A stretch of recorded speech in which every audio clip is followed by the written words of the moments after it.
following video contains spoilers for The Last of Us games, which you probably expect, but also spoilers for an array of other games, which you might not expect. I would also recommend watching the series in order, rather than beginning it here. In 2001, Ueda Fumito and his colleagues at Team Ico made Ico, the debut effort which gave the team their name. The game is about escorting an AI companion, Yorda, through a series of cinematic platformer challenges.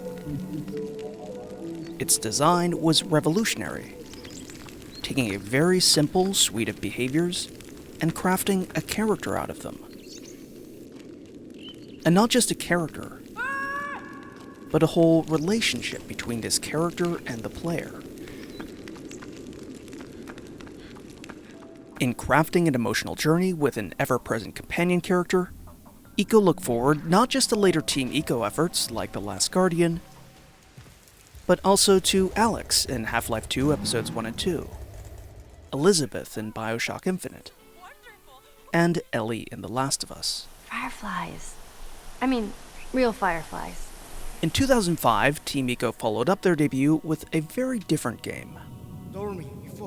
In Shadow of the Colossus, you play as a young man who literally sells his soul, agreeing to a bargain with some sort of godlike entity in exchange for the life of a young woman. As the young man, you were tasked with killing 16 colossi roaming the area. Given that you're doing this as part of a devil's bargain, from the outset it's pretty clear that killing these colossi might be bad.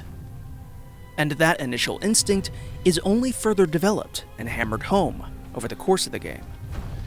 The colossi are majestic creatures, and most are not particularly aggressive.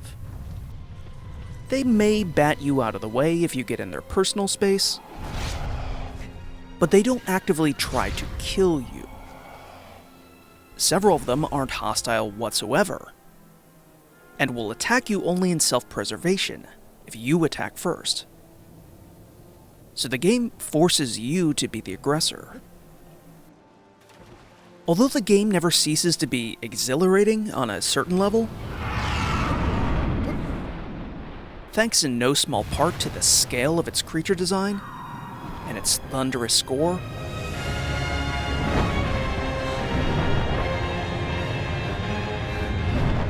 there's also a growing tension as the player progresses through it. Moment by moment, it becomes more and more evident that what the game is asking you to do isn't right. That this is destroying your character in both body and soul.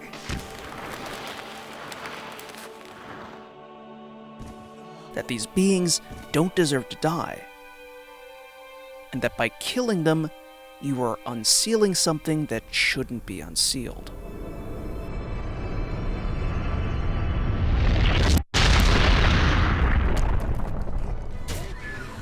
It takes a lot of guts to make a game where the main action you're asked to take is repeatedly signposted as being morally reprehensible. But thanks in no small part to its clean design and clear vision, Shadow of the Colossus works exceptionally well as an interactive fable. Pretty much from the moment it came out, it became a key example in discussions of video games' maturation as an art form. The Last of Us was Naughty Dog's Ico. Although they had used companion characters to some extent in all of their PS3-era games, Joel's relationship with Ellie was nevertheless a milestone, comparable to Team Ico's achievement a dozen years prior. And then, in crafting the sequel to their Ico, Naughty Dog attempted to make their own Shadow of the Colossus. The Last of Us Part 2 is a game that tells you, loudly and clearly, over and over and over again, that what you're doing is wrong. That your character is on a terrible downward spiral that will turn them into a monster. That they will lose everything they hold dear, lose their very humanity, and unlike in Shadow of the Colossus, not even gain anything in exchange. The closer you get to the end of Part 2, the louder it shouts at you, again and again and again, until its voice is hoarse. that if you care about Ellie as a character, that the only possible good option is for you to put the controller down. In the immortal words of Joshua from War Games, strange game. The only winning move is not to play. The Last of Us Part 2 does not have the clarity of vision that Shadow of the Colossus had. That game was simple, pure, clean, and above all, quiet, giving you plenty of time to ponder and mourn how doomed its protagonist is. The Last of Us Part 2 is full of stuff. It's not really full of ideas. It has one idea, really. The simple idea that this cycle of violence is bad, and that an eye for an eye makes the whole world blind. But it's full of characters, and bold storytelling gambits, and little moments of thematic rhyming. It's not all bad. If it was all bad, I wouldn't have made a video on it. But it ultimately doesn't work. Now, let's get into why. Starting from the beginning. In the first half hour of Part 2, you control 3 characters. First, you play as Joel, in a short-coded to the events of The Last of Us that I think may take place just hours after that game ends. Joel makes a confession to Tommy that Ellie's brain fungus could have provided a vaccine, but that he killed the Fireflies rather than let them kill her.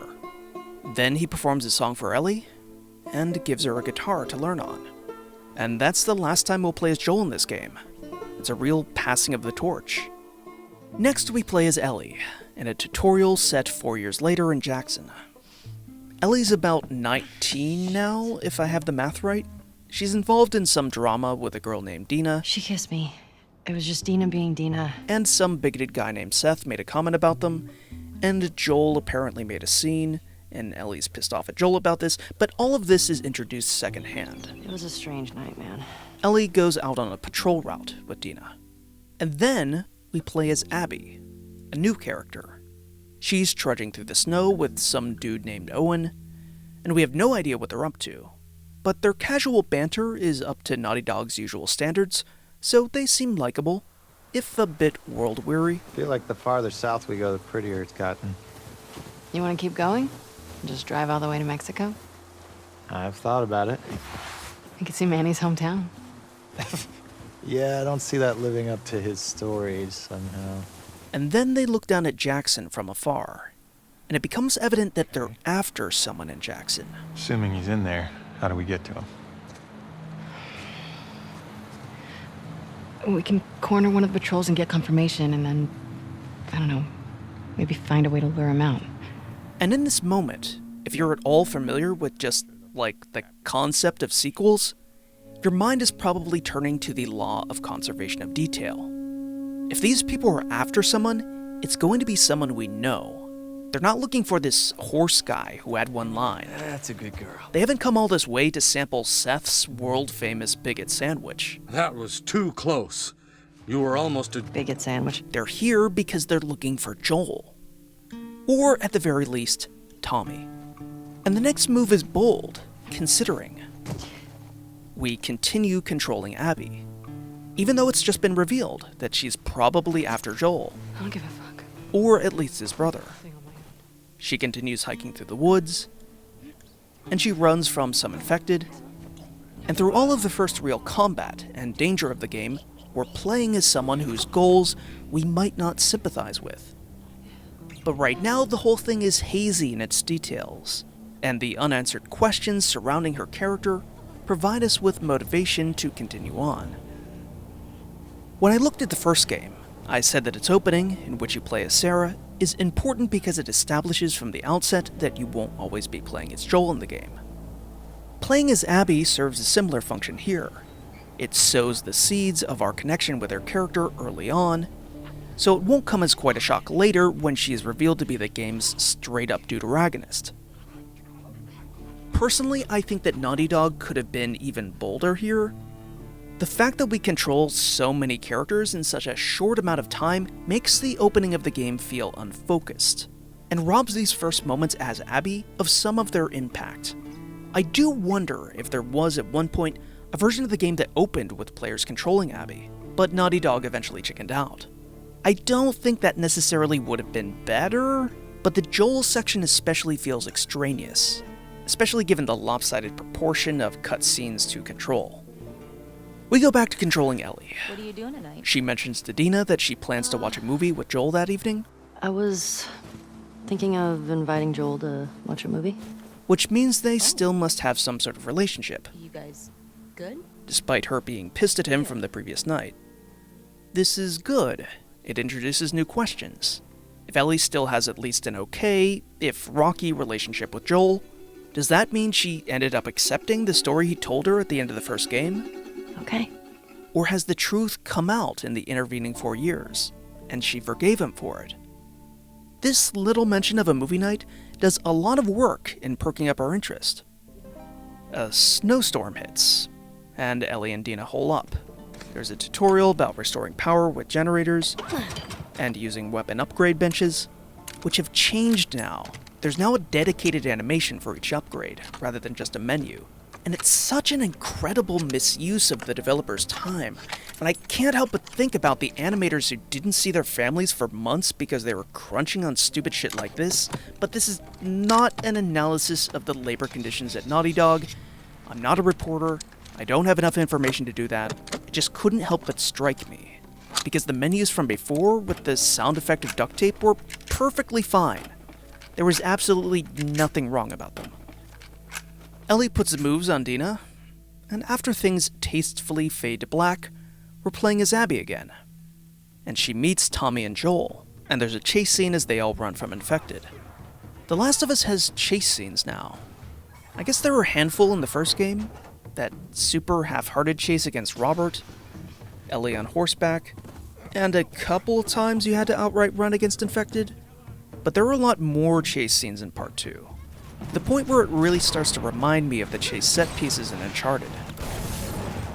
Or in Half-Life 2. If you squint, you can see a real Valve-like approach to the staging in these. Oh shit!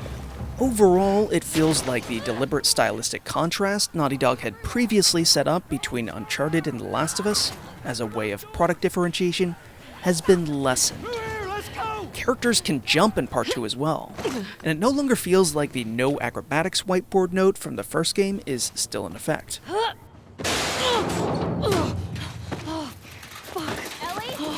I can't make that jump. I'm good! Anyway, Abby uses the attacking infected as an excuse to lure Joel and Tommy back to the house where her friends were staying. And then she kills Joel. Now, people got mad at Part 2 for a lot of silly reasons, including this. I would not put Joel's death near the top of the list of silly reasons people got mad at the game for, but I do feel like anyone who got mad at this has never encountered any type of rugged post-apocalyptic fiction before. Joel's story is over. The first game was his story.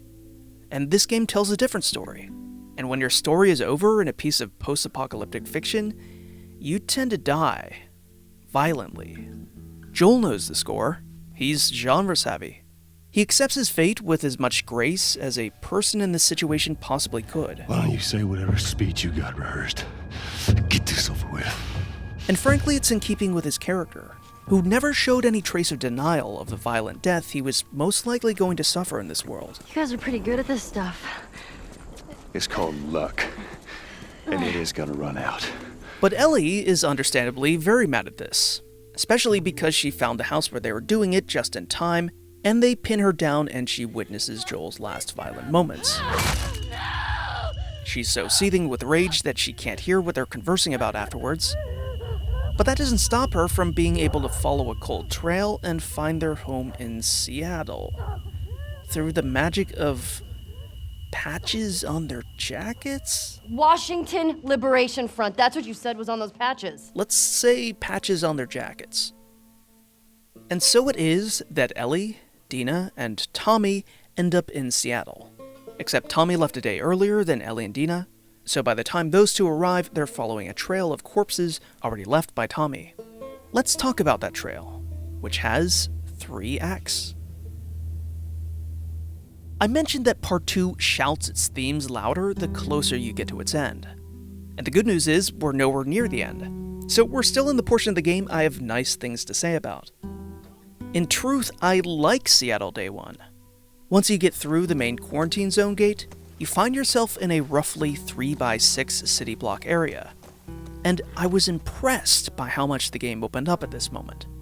Naughty Dog had already experimented with larger, more freeform maps in Uncharted 4, and I was a little afraid that they would try to go full open world with The Last of Us Part 2, which I thought would play against their strengths as a developer. They didn't, wisely in my opinion. Downtown Seattle is big, but it still feels like a crafted and directed experience. I'm tempted to call Downtown Seattle the perfect sized video game level. In terms of size and detail, it reminds me of a few of my all-time favorite single-player levels in gaming history. Battery Park in the first Deus Ex. Life of the Party in Thief 2. The season's most ballyhooed social event, and we're not even invited? Recovery in Crisis. The Army Warehouses in Stalker Show of Chernobyl. Follow the Ink in Dishonored Death of the Outsider. And a whole bunch of levels in the new Hitman trilogy, which I'm not going to attempt to rank right now. These levels are small enough to feel intricate and handmade, while simultaneously being big enough to nestle away multiple self-contained stories. They contain tons of surprises, and these surprises are well paced. They make internal sense, and they end up informing your understanding of the place as a whole. You have to help me. I'll certainly remember Helen West's basement in Whittleton Creek, more than I will remember any random encounter along the road in Red Dead Redemption. Downtown Seattle doesn't have human enemies. It's a quiet area, which some players might find boring.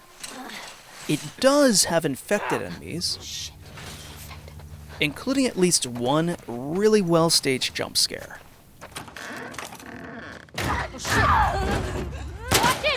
So you can't let your guard down completely. But mainly, it's about exploration, resource gathering, What have you got for me? and moments of conversation. And these were often the best moments of the first game, so I'm all about this. The exploration itself unfolds in a nice way. Although the area is large, the game sets up breadcrumb trails to point you to specific places, rather than just leaving you undirected. You're looking for gas, and the first obvious place to go on the horizon is a synagogue, so you most likely head there. And as you're exploring there, you can find a note about a WLF hideout at Spring Street and Fifth Avenue, which Ellie marks down on her map. Spring and Fifth. You have an actual map in this area, and Ellie progressively marks it, much like how the map gets marked up in the Silent Hill games. Actually, another game that Downtown Seattle reminds me of is the very first Silent Hill game. And that might seem like a slight, since Silent Hill came out on the PS1, whereas Last of Us Part 2 is a big tech showcase for the PS4, but the 9 blocks that made up old Silent Hill in the first half of that game were astonishing for the time. Even more so considering that there are a couple of buildings on that map that you can enter and that have fully rendered interiors and items to collect, despite not serving any strict gameplay purpose. This sense of openness in old Silent Hill wasn't always matched by the game's sequels, so I mean the comparison as a genuine compliment. Anyway, you go to Spring Street and Fifth Avenue, and there are some supplies in a diner, but there's also a key to a pet store. So you head several blocks south to the pet store. And it's another WLF hideout. And there's some environmental storytelling. And that's nice. These are plans to hit a Fedra convoy. And along the way, Dina has also mentioned a music store. There's a music shop around here. So you check that out as well. And there's not that much in the way of supplies there, but there are a ton of optional scenes, including the ability to pick up a guitar and serenade Dina to the tune of Take On Me.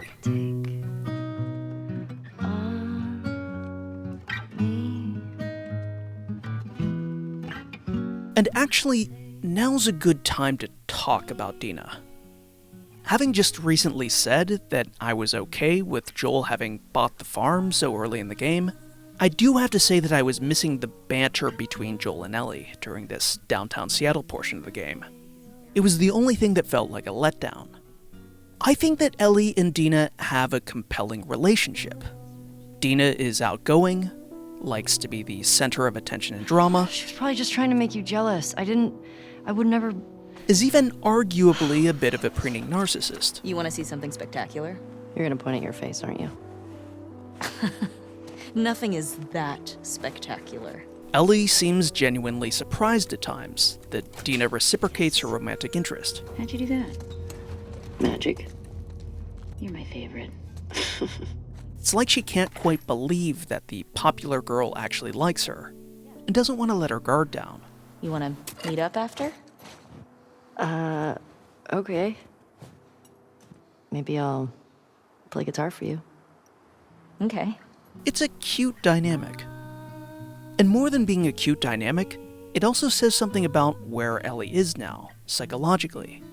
She seems shy and introverted, avoiding emotional vulnerability, in a way that doesn't line up 100% with what we saw back when she was 14. You wanna hear a joke about pizza?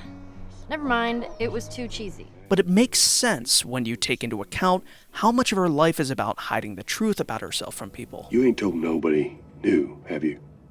Not Jesse or Dina or... Of course not. Her personality has changed,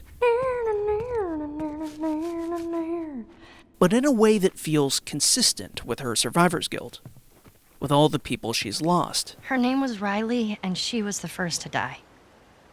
And then it was Tess. And then Sam. And the chance for her life to have meaning that she lost. I was supposed to die in that hospital. My life would have fucking mattered. And all the secrets she's kept in the intervening years. But just because Ellie and Dina's relationship is compellingly written, it doesn't mean that the banter is up to snuff. Joel and Ellie were an odd couple.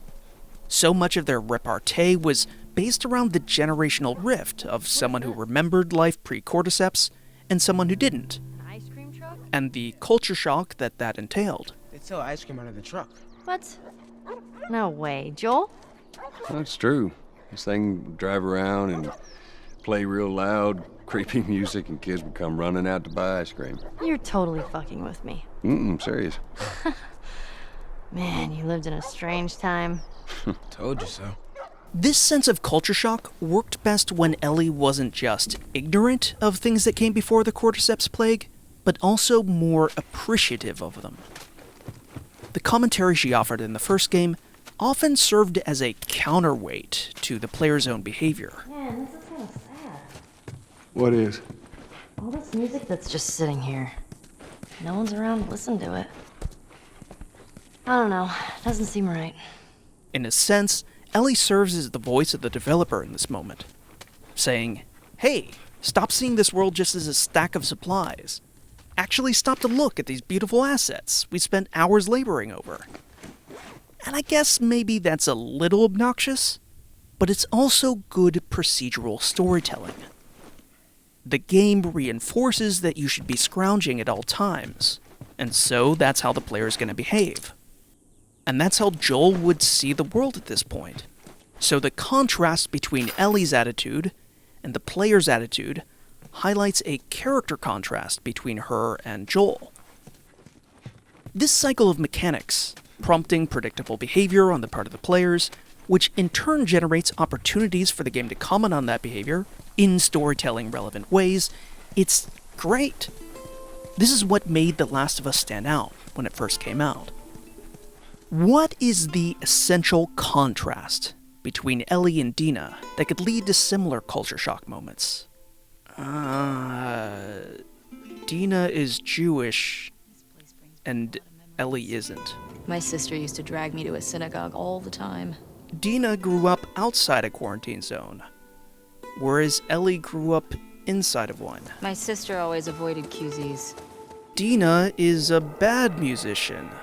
Oh, wow. That was That was an interesting beat. Excuse me. I am a natural. Whereas Ellie is a good one.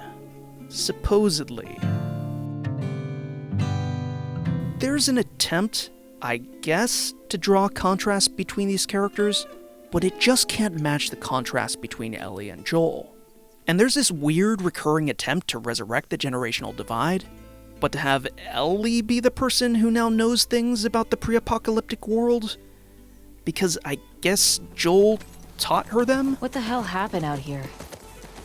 I'm guessing the military bombed the shit out of this place. Why would they do that? Well, they would sometimes destroy parts of the city that were lost to the infected. Or to rebels. It feels a bit like seasons 8 and 9 of The X-Files, where Agent Doggett was the new skeptic agent, so suddenly Scully had to switch characters completely to act as the show's designated Mulder. But if nothing less than a block of steel could stop this car, then ipso facto, it could not have been a man standing in the street last night. You're certainly no ordinary man. How about you be my groupie? You're what? Well, okay. Bands apparently had these hardcore fans that would just follow them around. So, yeah. The banter between Ellie and Dina was my first inkling that Part 2 might not reach the heights of the first game. But downtown Seattle is so cool. You can find a bank, and the skeletons left by a robbery gone wrong. It really feels like they wanted to have fun with the setting. And this big, less linear style of level allowed them to include bits that maybe wouldn't have fit with the overall tone of the first game. The bag's full. Man, if we were back in the old world, whew, we'd be rich. This is also as good a moment as any to point out that there have been some changes to infected behavior, which I think are improvements. The clickers in particular. In the first game, they're introduced as enemies that see with sound, like a bat. So what, are they blind? Sort of. They see using sound. Like bats? Like bats. If you hear one clicking, you gotta hide. That's how they spot you. Except they don't. An enemy that could see with sound wouldn't walk right past you as long as you're not making noise. What's actually going on is that they sense motion. They're like the T-Rex in Jurassic Park. They don't notice you as long as you're not moving. Part 2 changes their behavior so that their initial description in the first game actually applies. They actually can detect your presence, even when you're standing still, if they face you while they're clicking.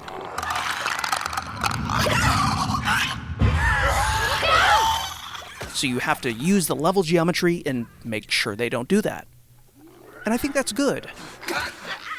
It makes them more dangerous, so the game has to throw fewer of them at you. And it makes the mixed clicker-runner sections of the game feel more dynamic.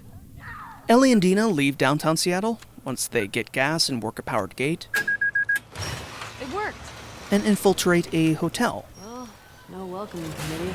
Where they find one of the crew that killed Joel, already killed by Tommy. Tommy did this. I don't think this guy ever gets a name. If he did, I missed it. Then the player is forced to walk into a trap. Ellie is really bad at keeping her horses alive. This is a running theme in this series.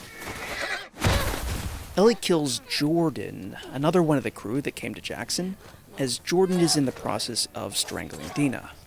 This sets off the game's first real combat encounter with human enemies, and it's very much in line with what players have come to expect from combat in the first game. This is the first area where you get to try out stealth, and that does have some new aspects compared to the first game, but pursuing a stealth strategy in this section is hard, even on the easier difficulty levels, because of some annoying scripted moments where more enemies appear from set points. Over there. Let's check it out. So I'm going to put off talking about those new aspects until a little later. After this indoor encounter, the game opens up again. And I really like this area too. I was really damn excited about what the game was doing with scale when I first played day one. There are human enemies patrolling now, but the area is still big, and the streets are wide enough that you can carefully skirt past people. Or just wait for them to pass if you want to conserve ammo and play non-lethally. There's one scripted moment in the first game, where if you wait long enough for a conversation between some hunters to play out, they'll move on and keep patrolling, and you can move past them without engaging. That was a nice stealth option, but it was just an isolated moment. Here, the map is much larger, and the patrols are genuinely much more mobile, so there's a lot of opportunities for similar moments that aren't as rigidly scripted. You might wait for a patrol to pass, enter a building, find a workbench, and start using it, only to hear voices. Ellie, another patrol. Don't do it, man. And realize you're now cornered in a tight spot.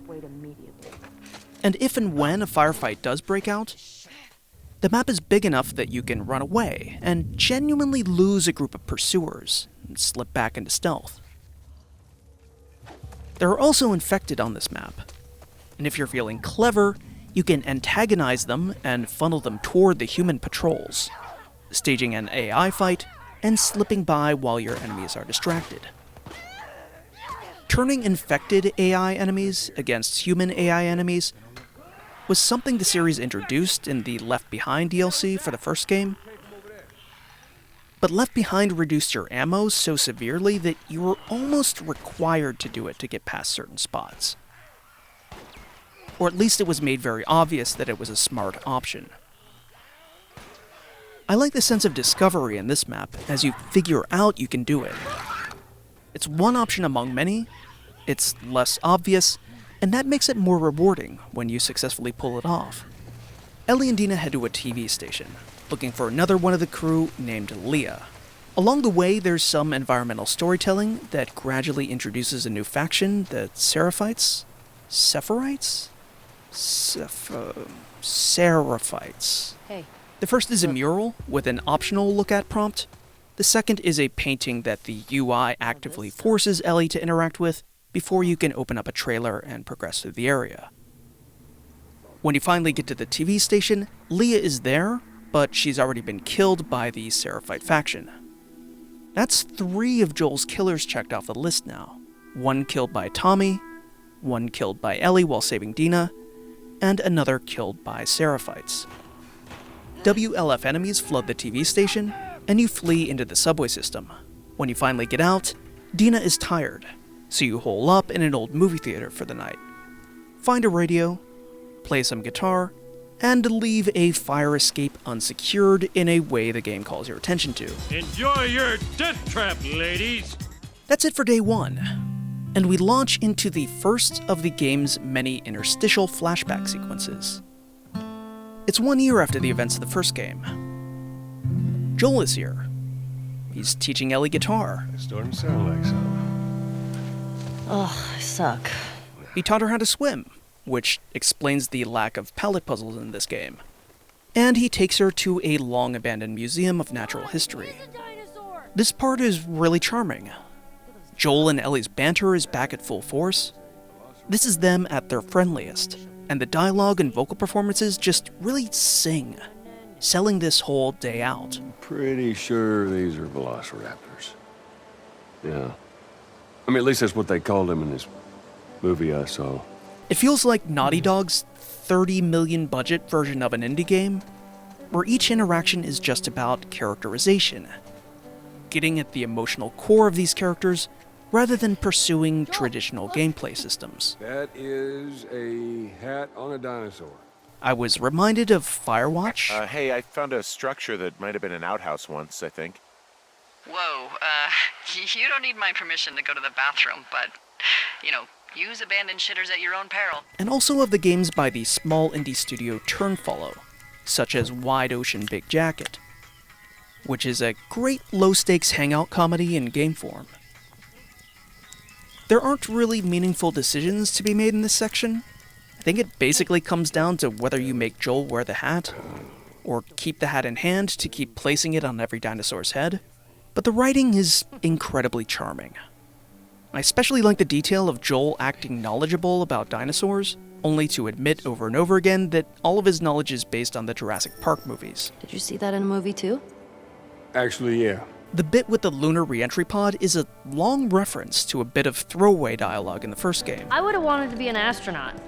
That a fact. Yeah. Which shows an impressive commitment to consistency, if nothing else. Overall, the tone of this segment reminded me less of the first game than it did Ellie's scenes with Riley in the Left Behind DLC. Is it a dinosaur? Is it a dinosaur? Which shares a similar commitment to visually expressing Ellie's joy. Then the flashback gets darker. Quite literally.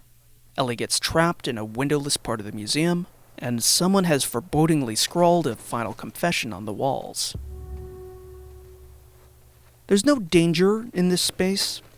Shit. Ellie just ends up reminded about the fireflies, which is still the looming shadow over her relationship with Joel. And I really like that there's no danger here. Come out, fucker. It's another smart thing the game is emulating from indie games. You don't always need to switch over to combat when you want to create tension. Video games are an audiovisual medium, and they have all the same tools at their disposal for controlling mood and tone that cinema does. Sometimes if a character is psychologically in a dark place, it's just best to put them in a dark place for a bit. An actual combat encounter would be too exciting, and it would work against this carefully crafted feeling of dread.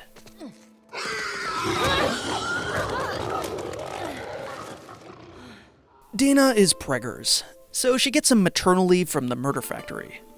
Ellie starts out this day alone, and now is a good time to talk about violence and stealth in this game. In the previous video, I said that the inclusion of stealth was thematically important for The Last of Us. These games are about holding on to one's humanity in a violent world, so it makes sense to at least give the player the option to not murder every person that they see on screen. Part 2 is explicitly about the choices that we make that lead us to violence. And while I think that the game leans too heavily on that flimsy theme, collapsing into a pile of contradictions by its conclusion, at least it can be said that early on, it specifically calls your attention to the violence you're doing, and gives you options for not doing quite as much violence. Most notably, when you kill people, their comrades call out their names in shock. It's Miles! They took him out! Now, technically speaking, this isn't entirely new. Far Cry 2 did the same thing way back in 2008, with the fate of TJ the New Guy. Oh shit, he got the new guy. TJ, his name was TJ. Not enough. You probably noticed that the video of that moment was quite low quality. I didn't capture it myself. I pulled it from another YouTube video, uploaded by Maddie Dienhoff. So, thanks, Maddie. I really wanted to capture my own footage of that line in higher quality, so much so that I replayed the entirety of Far Cry 2, which is not a short game. It took me like 20 hours. And I just kept persisting with it out of sheer misplaced pride and obsessiveness and COVID lockdown madness. But although I successfully got a few other moments where NPCs lament the death of people I just killed, like this moment. What's wrong? He's dead. He's dead. Okay, look, sir. Someone's out there. And this moment. Oh, no.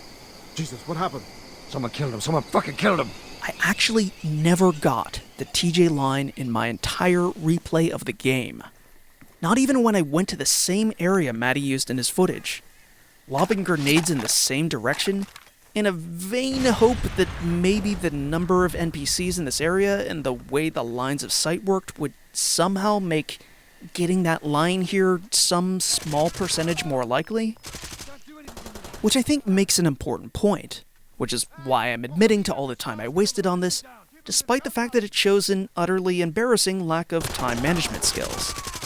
The "his name was TJ" line was something that stuck with me about Far Cry 2, so much so that it was still lodged in my brain, even though I played the game a decade ago. I'm still alive. Doesn't matter what they say. He dies like everyone. He's just a guy, and he's gonna die. Today he's gonna die. But it's just one line of NPC banter in an open-world game with dozens, if not hundreds of possible NPC barks and exchanges. Serevena, come here!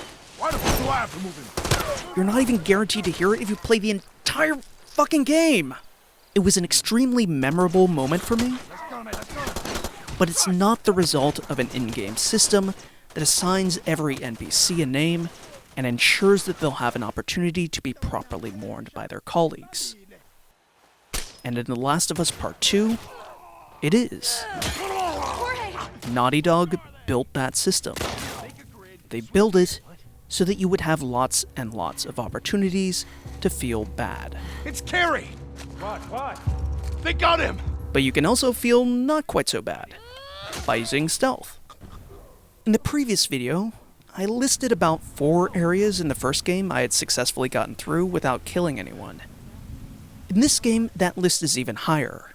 On hard and above, it's often very difficult to get through areas following a no-kill rule, but it's definitely possible in most areas, and it becomes an even more attractive option on lower difficulties.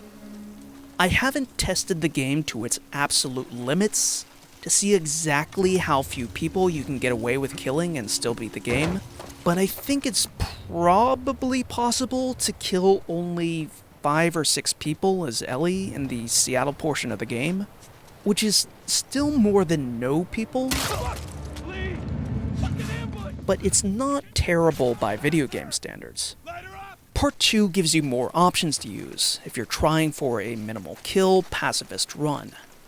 You can now lie completely prone, in addition to crouching, which means you can hide in tall grass and under certain environmental features.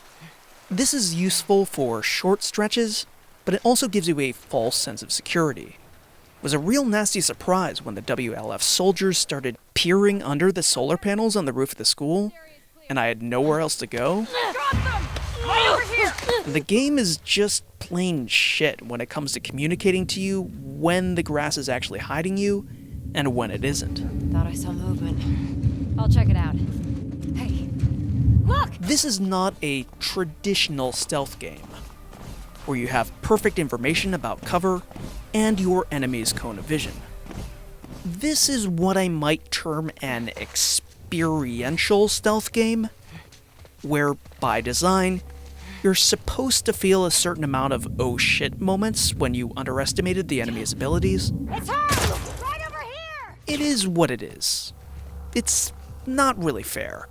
If you want perfect fairness, you should stop lying prone and just use the level geometry. One thing you can't use in Day 2 is sheer distance, which was useful in Day 1. It really feels like Naughty Dog couldn't figure out how to properly ramp up difficulty while keeping the large map sizes. So as the days progress and the difficulty gets harder, the maps also get smaller, more in line with the general scale of the first game. It's disappointing, but thankfully it's not the only way they ramp up difficulty. We'll see what that was. Go, boy. Day 2 also introduces dogs. Got a scent, girl? Dogs sniff out your trail and pursue you, and this acts as sort of a countdown timer. You can't just crouch in a safe spot for minutes at a time, waiting for the patrol routes to line up and present the perfect opening. Because there's something on your tail, and you have to keep moving. I like what dogs add to the mix. Stealth gets more interesting when you can't wait out enemies forever, and need to take calculated risks. And this fits well with the scrappier, less perfect stealth that Last of Us is going for. Ellie thinks she's going to rendezvous with Tommy, so she's surprised when she meets up with Jesse instead, who also made the independent journey from Wyoming to Seattle, and now, well, frankly, now we're just stretching credulity.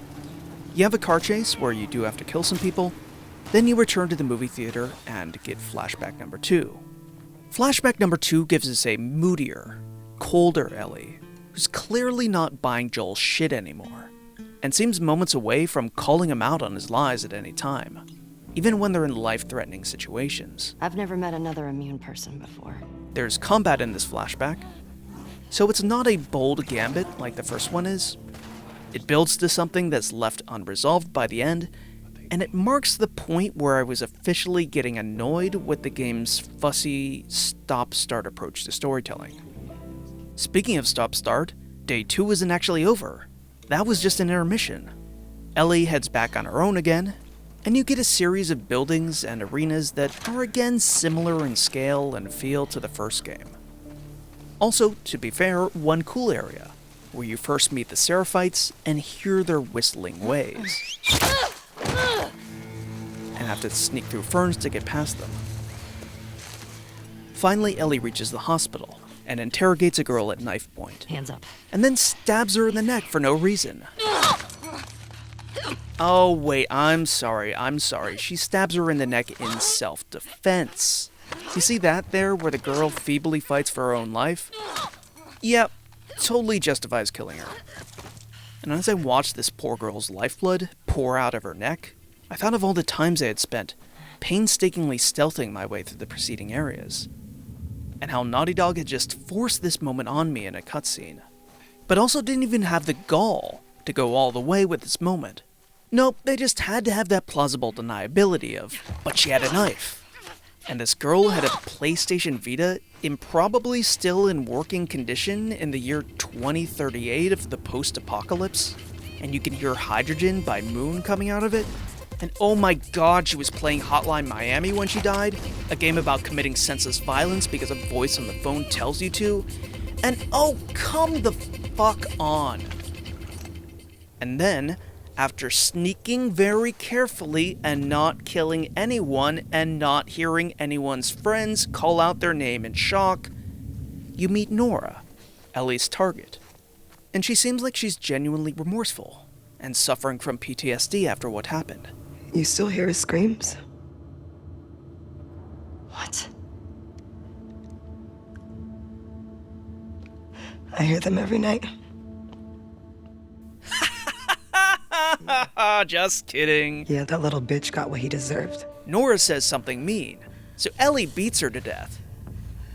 See, there's your prompt. Press square to beat her to death. You can just sit there.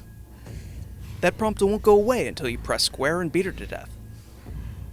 If you don't hit it, Ellie just gets more and more furious. There's a lot to say about that button prompt, but really I can't get over this line of dialogue. Yeah, that little bitch got what he deserved. It evinces an astounding lack of self-preservation instincts on Nora's part, and it also evinces the importance of being a dick in these games. In Naughty Dog's moral universe, people deserve to die if they're dicks.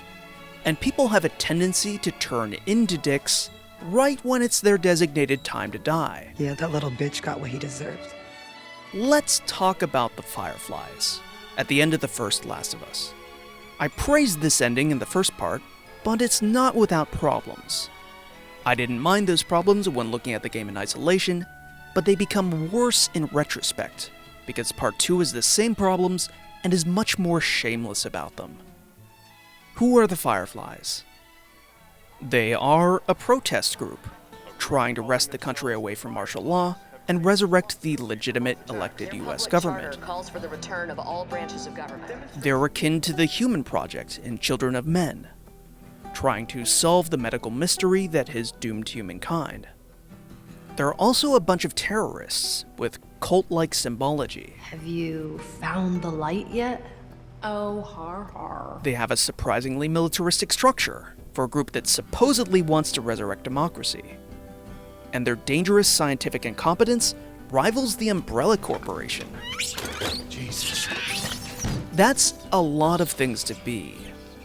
And it gives the writers a diverse hand, with the ability to play radically different cards when convenient. When Tess and Joel first take the deal to transport Ellie, Joel is nervous about dealing with the Fireflies. But he doesn't seem to be nervous because he thinks they'll, murder him or whatever. He's just concerned that they're being systematically executed by the authorities, and no one will be left to give the promised payment of guns. I just hope there's someone alive to pay us. He's ultimately right about this. And just for reference on Joel's pay scale, he and Tess are promised a shipment of guns for the task of transporting Ellie just a couple of miles from the inside the quarantine zone out to the Capitol building. That exchange goes south, so Joel ends up carting Ellie safely across a huge swath of the continent, from Boston to Salt Lake City. Marlene is completely astounded that he made this trip. You came all this way. How'd you do it? And how do they greet him? By knocking him out when he's attempting to give CPR to Ellie, on whose survival the whole of humanity depends. They just knock him out when he's trying to revive her. And you might say, whoa, hold up, they didn't know. Maybe the CPR thing was just a ruse. After all, remember the ruse that the hunters use in Pittsburgh, which Joel immediately sees through. Maybe the Fireflies think this is just a my traveling companion isn't breathing ruse. She's not breathing. To which I would respond, the soldiers that knock Joel out are specifically intercepting him because they suspect who he and Ellie are. This is established in a note in the hospital. When Joel and Ellie are making their way through Salt Lake, a scout spotted them and radioed in. Based on the description Marlene hears, she sends out men specifically because she thinks it might be Joel bringing Ellie into the city. And she doesn't think to say to the men, by the way, it's important that Ellie be brought in one piece because she's the savior of humankind. And also Joel is probably looking for us and just performed an unbelievable miracle by getting her across the country safely. You came all this way. So maybe don't rough him up too much either. But they do rough him up. And apparently we're supposed to believe that they finish administering CPR on Ellie, getting her breathing again, but she doesn't regain consciousness. And while she's unconscious, they prep her for immediate surgery. This seems really hasty, for no discernible reason. She's being prepped for surgery.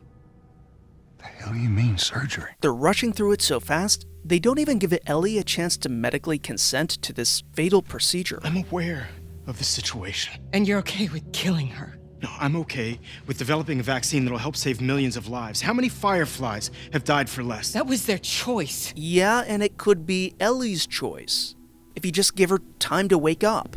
If this was your daughter. I'm sorry, Marlene, but seriously, what the fuck? We don't need a hypothetical about his daughter. Ellie is capable of giving consent, if you just wait. And you know what? I have a pretty good idea of what she'd say. I'm still waiting for my turn. I was supposed to die in that hospital. When Joel wakes up, Marlene marvels at his perseverance and dedication to his job. You came all this way. And then says that they won't be paying him. Or rather, that his payment will be his life because they've decided not to kill him. Don't waste this gift, Joel. So his compensation for carting Ellie a couple of miles was going to be a crate of weapons, but his compensation for carting Ellie 2,431 miles is apparently, we refrain from killing you. That's a hell of a sliding scale for compensation. They don't let Joel see Ellie because she's being prepped for surgery. You can't. Again, the need to do this immediately without consulting Ellie, without conducting a barrage of other non-fatal blood and tissue samples over the course of weeks before you directly jump into the brainectomy is never explained. And then they march him out at gunpoint, assuring him that although his payment is supposedly non-death, if he makes even the slightest wrong move, they'll execute him instantly. March him out of here. He tries anything, shoot him. They don't even return his backpack to him. They confiscate his stuff.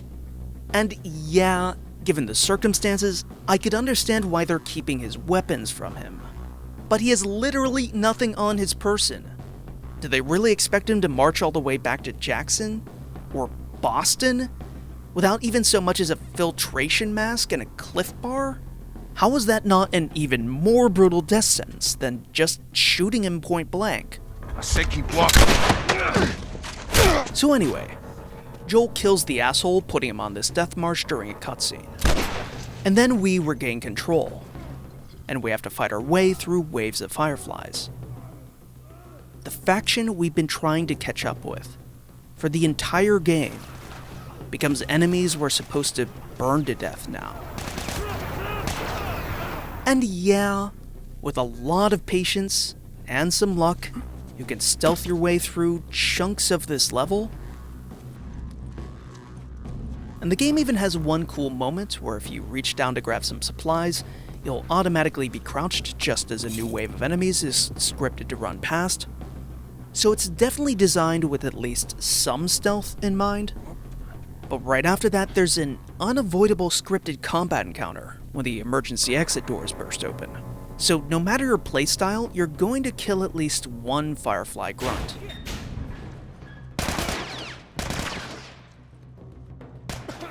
And we're supposed to be okay with this, because the game has just given us the impression that they are enormous dicks. That's the one unforgivable sin in the moral universe of The Last of Us. Don't be a dick, or you'll get your dick shot off. The storytelling reason why they have to be dicks at this exact moment is obvious. Imagine if Joel had delivered Ellie, and she actually consented to be operated on. Joel, meanwhile, had been properly compensated for his work, beyond IOU1 not getting murdered. Maybe they gave him a lifetime supply of canned bacon and promise he'll be first in line to get Ellie's brain shot into his ass. Under these circumstances, given what we know about Joel, he'd probably still refuse to let Ellie die, and would take steps to abduct her away from these people. But the player might not particularly like this decision. If there's even an ounce of sympathy for the Fireflies, the player might be thrown out of allegiance with Joel's actions and desires. Hence, the importance of Fireflies being dicks. It allows the game narrative to have its cake and eat it too. The player can be thinking, ah yes, the classical philosophical dilemma of the needs of the many versus the needs of the one. Perhaps Joel is making a grave moral mistake here, in not allowing Ellie the chance to give her life for a future cure. While also thinking, I'm okay mowing down these Fireflies because they're assholes. They're just fucking fascist assholes who take people who have made incredible efforts to help them in their cause. You came all this way. And then beat them and toss them aside. Give me an excuse. It works in the moment, but the more you think about it, the more it becomes obvious that the writer is cheating. I don't mind it in The Last of Us so much, because it's used sparingly at the ending, and it does deliver a genuinely great ending. I swear. But in part 2, it starts here. Yeah, that little bitch got what he deserved. And we still have a long way to go in this game. We're only about a third of the way in, and I already found myself groaning and begging the game not to make me do the thing. There's a moment I didn't talk about. Before you reach the hospital, if you use a certain upgrade workbench, you automatically get ambushed. I got her! It's kind of cool, actually. I understand. The things these WLF soldiers are saying don't make any sense until you realize they're actually WLF deserters, and they're mistaken about who you are. We're not going back! These people aren't your enemies. They're just confused. Ellie doesn't realize what's going on, but I didn't particularly want to kill them all. So when the final deserter surrendered, I fumbled with the controls for a few seconds. There's no way to holster your weapon outright, but I was at least trying to find the least threatening weapon to hold. And then, this happened. You don't have to do this! And I can't think of a better microcosm for this game.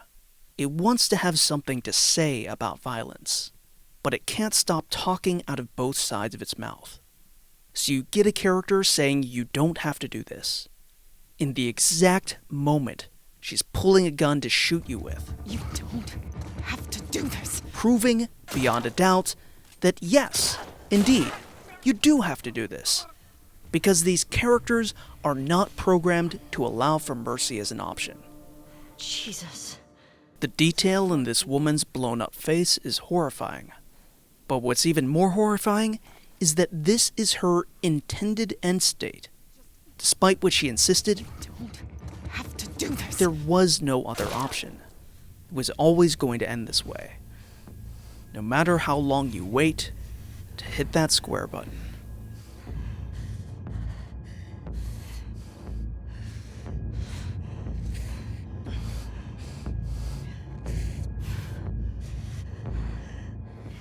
Viewers, I was not happy by the start of day 3. And it did not help at all that this is the day the game decided to be in love with its own cleverness. Jesse makes some deep points about the cycle of violence and the ambiguity of who the instigator is in this particular situation. And Ellie gets defensive. You ever worry they're gonna come back to Jackson after us? What do you mean? I mean, we're going through a lot of their people. In their city. Because of what they did. Didn't Abby and her friends come to Jackson because of something Joel did? This place isn't like Jackson. And this would be a fine conversation, except, well... You don't have to do this. I already know the game isn't playing fair. In fact, Ellie's defensiveness mirrors Naughty Dog's own position. These people are trying to kill everyone around them. I mean, they shot you on sight, didn't they? Yeah, they did. After all, they're the ones that are constantly making sloppy, stand-your-ground self-defense justifications for the violence in their game. This is followed up by another moment. If you stand around long enough in the bookstore, Jesse starts talking about what he's going to do when he makes it out of this. So assuming we survive this... Uh-huh. I say as soon as we get back, we get drunk and play some board games. Oh, yeah? I want to feel normal.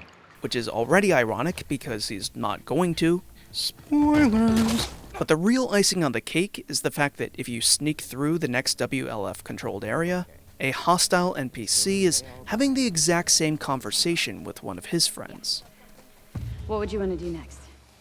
Besides sleep for a week? After all that. My guy promised to teach me salsa dancing. That sounds pretty great right about now. You? I guess it's a nice touch.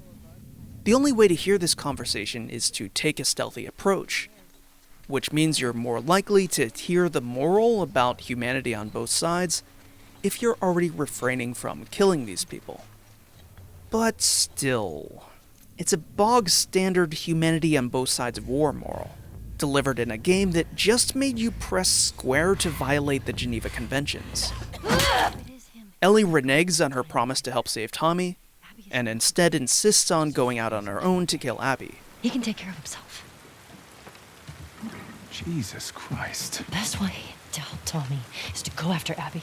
By this point, we're deep into Ellie's downward spiral, which, I want to be clear, is a character arc that could have worked. I'm not against it on principle, but the problem is, again, that the writing feels like it's attempting to paper over earlier deficiencies. I have to say that I do like Ellie's final desperate push to the Ferris wheel in the face of watery hell. It gives off a real sense of desperation. In no small part, I think, because it recalls a pre-existing lineage in the visual language of video games. I was getting really strong echoes of the Silent Hill series here again. In particular, the boat ride to the Lakeview Hotel in Silent Hill 2, and the swim through the freezing water to the lighthouse at the end of Silent Hill Shattered Memories. Both of those games share a sense of real spiritual collapse on the part of their protagonists, and by the time you get to those respective moments, you mostly just feel hollowed out, heading to one final location that will probably just house horrible revelations. So yeah, if Naughty Dog were going to borrow from any games in this particular moment, might as well steal from the best. Ellie infiltrates the aquarium, and you press square to not die against a guard dog, and then press square to not die against Mel. Oh, and by the way, as a result of you pressing square, Ellie kills that dog, and kills Owen, and kills Mel, who is pregnant. See, they're just like us. They're us.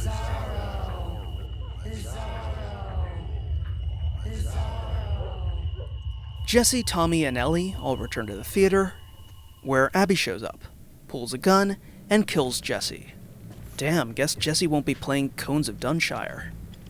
Abby despairs at the fact that she and her friends deliberately left Tommy and Ellie alive to show mercy and break the cycle of violence, and they squandered that opportunity. We let you both live. and you wasted it. And you know what? She's got a point. I mean, over the last few hours, I've really begun to find myself at odds with Ellie's decisions, and come to resent playing as her. And oh, holy shit, hold up, we're playing as Abby again. Dad! And this is a good place to break for this video. In the next video, we'll look at the Abby portions of the game, with a bit less moment-by-moment commentary, and a bit more large-scale argument. Until then, thanks, as always, for watching.